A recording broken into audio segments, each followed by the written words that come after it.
కనుక నచ్చితే ఖచ్చితంగా లైక్ చేయండి. మనీషా దేవ్యాని అటువైపుగా వెళ్తూ ఉంటారు. ఇక అక్కడే లక్ష్మిని చూస్తుందనమాట మనీషా.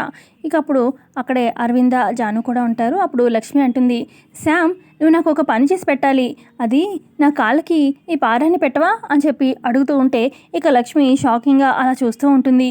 ఇక అప్పుడు అరవింద అంటుంది, ఎవరికి ఏం పని చెప్తున్నావు, చూసుకొని చెప్పు అని చెప్పి అరవింద అంటూ ఉంటే అప్పుడు మనీషా అంటుంది, అంటే శ్యామ్ ఏమైనా పరాయిదా ఆంటీ అని చెప్పి అంటుంది.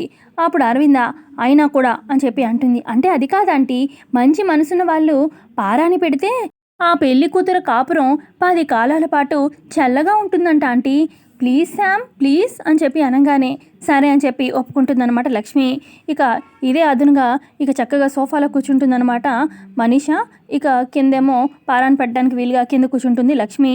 అప్పుడు మనీషా కావాలని చెప్పి లక్ష్మి వైపు కాళ్ళలా చూపిస్తూ, నువ్వు నా పాదాల దగ్గర కూర్చున్నావు, నా కాళ్ళ దగ్గర స్థానం అన్నట్టుగా మనీషా ఒకలాంటి ఎక్స్ప్రెషన్ ఇస్తూ ఉంటుందన్నమాట లక్ష్మి వైపు.